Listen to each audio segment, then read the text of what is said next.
Perkenalkan, nama saya Maudy Yolanda Prastia dari Prodi Pendidikan Agama Islam semester 5 dengan NIM 22232100136.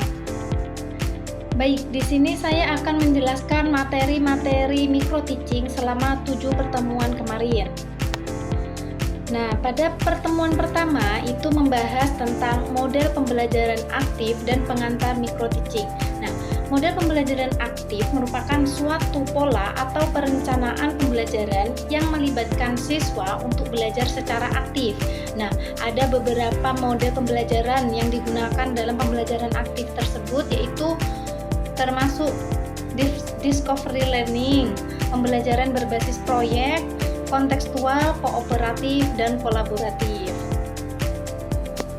Kemudian pertemuan selanjutnya atau pertemuan kedua itu ada membahas tentang perangkat pembelajaran kurikulum 13. Nah, kurikulum 13 ini merupakan kurikulum yang berlaku dalam sistem pendidikan Indonesia dengan metode belajar menggunakan mata pelajaran terpadu atau buku cetak.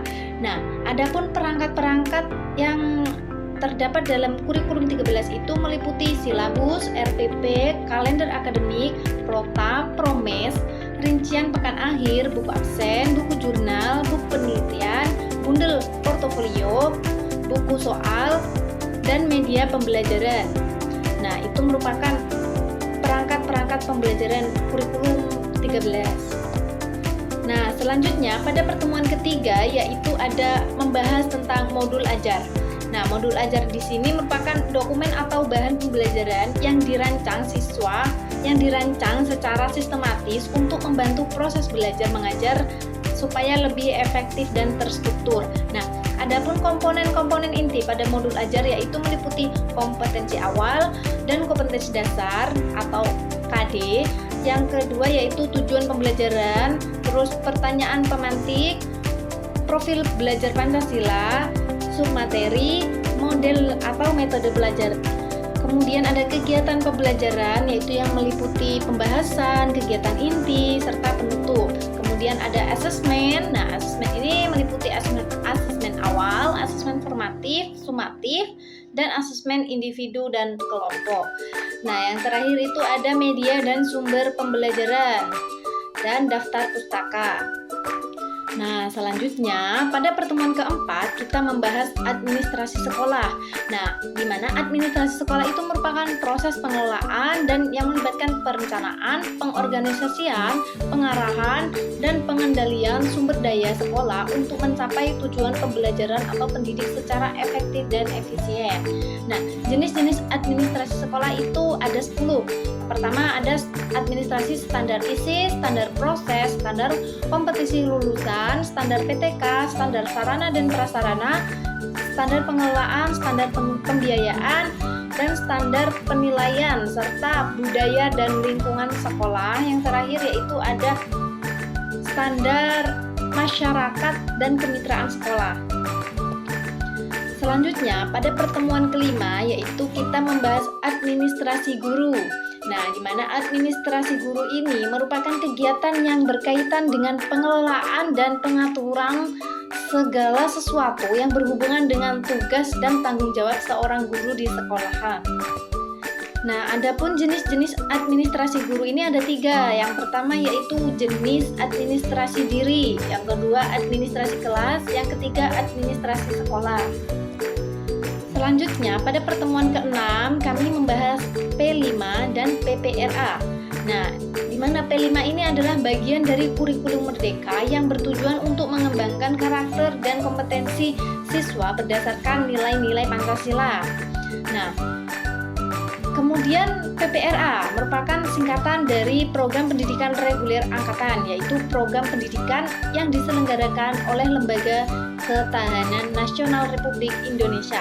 Nah, PPRA ini bertujuan untuk membekali para peserta dengan wawasan kebangsaan, ketahanan nasional, serta pengetahuan strategis mengenai isu-isu nasional dan internasional yang berdampak pada kepentingan negara.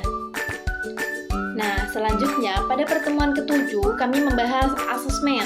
Nah, di mana asesmen ini adalah proses pengumpulan atau pengukuran dan evaluasi data atau informasi untuk menilai mengenai kemampuan, pengetahuan, keterampilan, sikap, atau perilaku seorang siswa. Nah, asesmen ini ada dua macam. Yang pertama yaitu asesmen formatif dan asesmen sumatif. Nah, asesmen formatif ini dilakukan secara bukan bertahap. Maksudnya tuh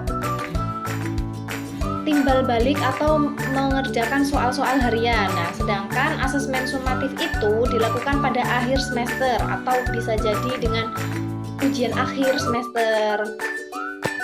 Nah, itulah materi-materi selama 7 pertemuan pembelajaran micro teaching kemarin ya.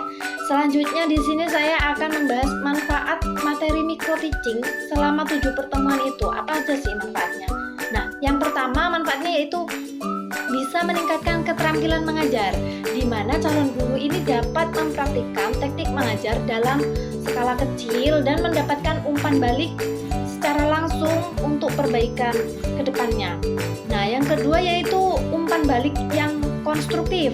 Peserta akan mendapatkan masukan dari pengamat atau rekan yang membantu mengidentifikasikan area yang perlu diingatkan. Nah, selanjutnya manfaatnya yaitu percaya diri. Nah, dengan micro teaching ini calon guru itu bisa menambah atau meningkatkan rasa percaya diri dalam mengajar.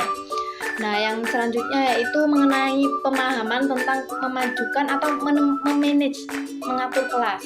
Nah, melalui simulasi atau micro teaching ini, guru belajar bagaimana cara mengelola waktu siswa dan kegiatan pembelajaran yang lebih efektif.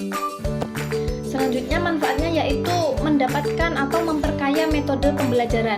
Nah, dengan micro teaching ini, calon guru itu mendapatkan berbagai metode-metode pengajaran yang akan diajarkan di dalam kelas suatu saat nanti.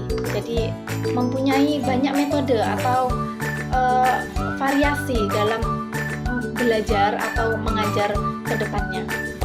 Baiklah, menurut saya mungkin itu manfaat-manfaat dari materi micro teaching selama 7 pertemuan kemarin. Baik, sekian, terima kasih.